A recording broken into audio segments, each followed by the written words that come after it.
Assalamu alaikum. Welcome back from the ad break. You are still watching Prime Life. Up next, we are with our well known award winning wellness specialist, Ronald Abvajee. And today we'll be discussing Heart Awareness Month. And as an expert in holistic health and well being, Ronald will be bringing a wealth of knowledge and experience to this important conversation. Assalamu alaikum, Ronald. Welcome to Prime Life. Wa alaikum salam. It's always good to be with you.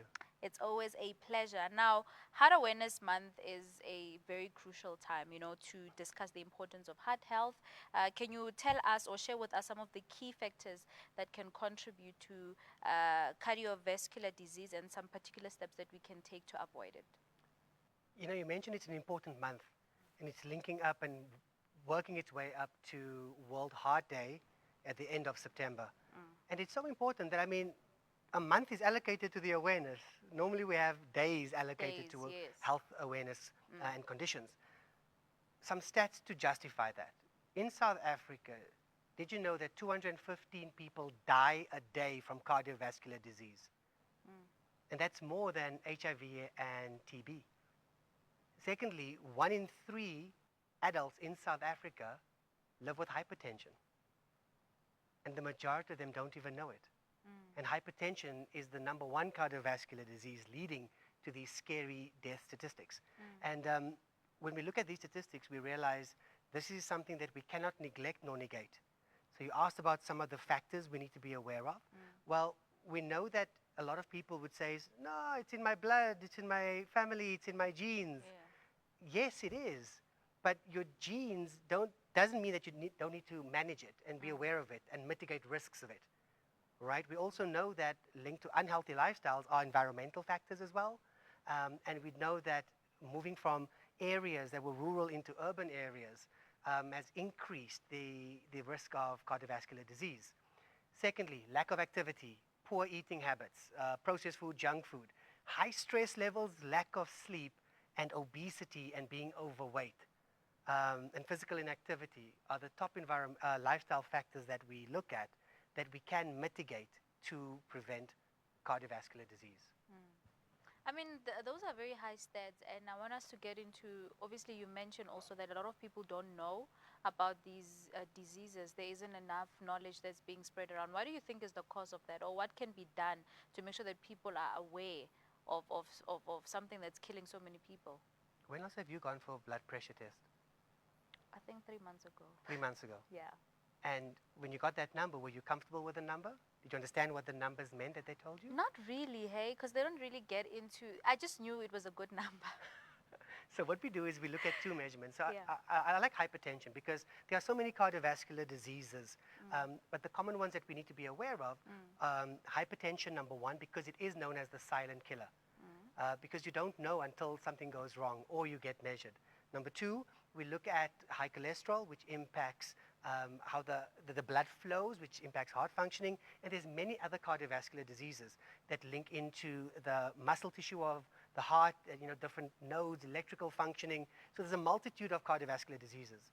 But what's in our control is hypertension to be aware of. There's 2 numbers when you measure your hypertension. You know what they do is they put the arm cuff on, you feel the expansion of the cuff, and then you hold your hand, clench your fist, and then you relax your fist.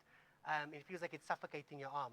Now what that is looking at is arterial blood pressure, and it works its way back into 2 measurements, a top measurement and a bottom measurement, systolic and diastolic.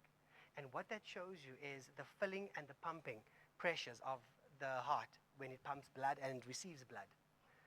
120/80 is considered normal and within that range. The minute you exceed 130, you start shifting into slightly elevated, and when you get to 140 plus, you're looking at high blood pressure for the top measurement. And the bottom measurement varies between 80, and sometimes it does go a lot higher. And high blood pressure is something we can measure easily. At pharmacies, wellness days, at clinics, you don't need fancy equipment to do that, and it's a very simple procedure. So no need for Maimuna to be afraid of needles, because there's nothing to inject you. The reason why knowing your number is important, because if you don't know, a lot of heart diseases creep up on you. Signs and symptoms might be there, but the signs and symptoms are fairly similar to other symptoms that we often speak to. You could say, oh, my chest is tight, I've got headaches, I've got migraines. I'll ask you, okay, do you have indigestion? because often indigestion mimics, serious indigestion mimics that, okay, I think I'm having a heart issue because it's in the same area, similar type of a pain. So knowing your numbers is the one gift you can give yourself. And it's not just for heart disease, it's going for an annual check. And if you do have heart disease or hypertension in your family, you know what the best thing you could do is? Talk to your elders and figure out, what did Oma, grandmother, great-grandmother deal with? What did they go through? Do you know? Because then you know that you are either at risk with genetic predisposition, so you know what you need to intervene on from a proactive lifestyle perspective. And speaking of lifestyle, what lifestyle changes can people, incorporate into their daily lives to make sure that they can avoid, cardiovascular diseases? So when we look at that, there's certain cardiovascular diseases that are linked to muscle tissue of the heart, electrical functioning of the heart, because the heart, there's a lot of electrical impulses. There's nodes and different things. There's also ventricles, so where the blood will push through and then it closes the valves as well. So it's an amazing organ, the heart, but it works overtime because it beats so many times a day. So when you're looking at the non-communicable diseases when it comes to heart issues, it's things that are in your control, that by mitigating the risks of being active, eating healthy, and Aisha, I cannot stress this enough. Eating healthy means, yes, decisions you need to make to cut out processed food, junk food, high salt foods, and in South Africa we are known to exceed salt intake. That is recommended, the recommended daily allowance. And finally, it's about managing your stress, because high stress increases your heart rate because the body goes into fight or flight. So we know the HPA axis in the brain gets activated, noradrenaline gets released, heart rate increases. If you are staying in that stress zone for a long period of time, it's chronic stress. That means the heart rate is consistently pumping at that level. So there's biochemical issues to address as well. So, simple things. Did you know that a brisk walk of 15 to 20 minutes a day will help decrease your blood pressure by 3 to 6 unit measures? So if it's 126, it'll drop down potentially to 120 over 80. Number two, healthy eating decreases your risk of, one, obesity and being overweight, because that accentuates the risk of cardiovascular disease. And the third thing that we look at is your sleep, because sleep is when there are so many underestimated values to sleep that we need to become aware of that. And when we address those types of factors that's in our control, we are making healthy lifestyle choices, not just for heart health, but for health and all other functioning of our physiological system. That's amazing. In the beginning, we did mention, you mentioned a little bit about the fact that sometimes it's an illness that can be inherited from like your grandmother or whatever it is, meaning if it's in the family, you have higher chances of also getting it. So if you are coming from a family that has been going through the same thing, maybe your grandmother passed away because of it, or they're living with it, what advice do you have for those people? What can they do? Because I know you mentioned that speak to them and ask them so that you can know what to look out for, but let's stretch that out more, because I think there's a lot of people that are probably very exposed to family members that live with it, but then you never think it will happen to you, so what exactly am I supposed to do if I know that it lives in my family? So one is, if it lives, so you're speaking to someone that is living with it as we speak. Okay. In my family, I've got family members that have died of cancer. I've got hypertension and diabetes in my family. And that comes from both my mother and my father, and then my grandparents as well. So I know that I'm at risk. The thing is that a guaranteed result that I will get those conditions? No. Because in our genetic and DNA, we have genetic markers as well. So just because you have it in your family, it doesn't guarantee that you will get it as you living your life. But it also doesn't mean you shouldn't be proactive with lifestyle choices. Aisha, I can't stress this enough, and I say this to you more often than not. You need to go for fundamental basic health screenings to know your numbers, the fundamental numbers. Blood pressure, your cholesterol levels, and there's different types of the cholesterol that we've got to look at. You've got to look at measuring your blood glucose, HB1AC, et cetera. You could do fasting, or you could do real deep level bloods. You've got to look at the heart functioning. So a stress ECG looks at the functioning of the heart in a very different capacity and level. You need to do mental health screenings. There's so many screenings that is an investment into you, because what family predisposition does means it's like inheriting debt. Yeah. But whether you choose to live with that debt or address that debt, well, that's a choice you have to make. And I always say this, us as individuals cannot relegate our health, or our heart health in particular in this discussion, relegate that to a story of the past. We need to be accountable for our own health and make choices and informed decisions. And we can only do that when we know what we're dealing with. So you can only manage what you measure. So go out there and measure these key indicators.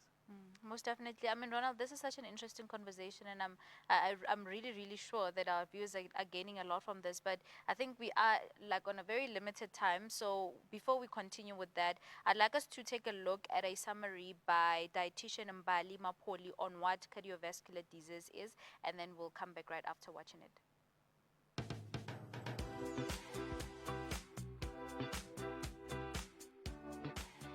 Cardiovascular diseases are a group of diseases or disorders that affect the heart and blood vessels.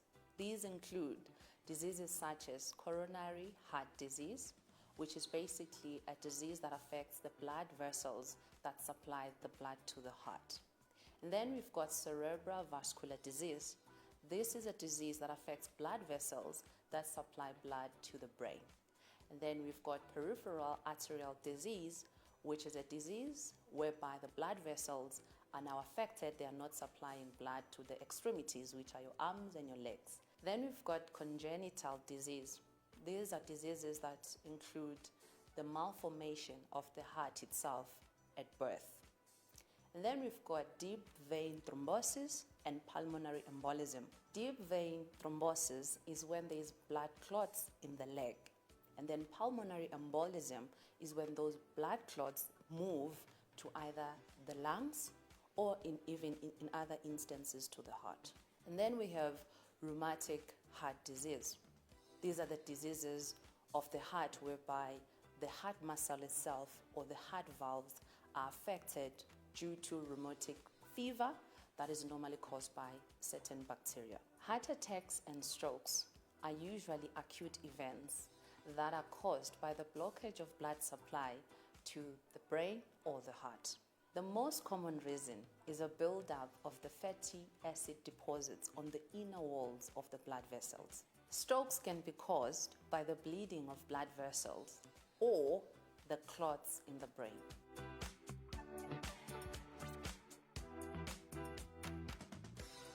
I mean, that was a beautiful watch by Mbali Mapoli, who is a dietitian, and I think I've learned that. I mean, I've learned a lot from that short clip, and I hope you also learned a lot from that too. But Ronald, back to you as we wrap up our conversation. If there's anything that you'd like to add on what she said, please do let us know or add it on. But I want you to also end our conversation about Heart Awareness Month for those who are looking to improve their health. What final words of advice would you want to say to them? Be proactive with that, and you cannot be proactive without knowing what your baseline numbers are if you are concerned about anything or find it within your family history.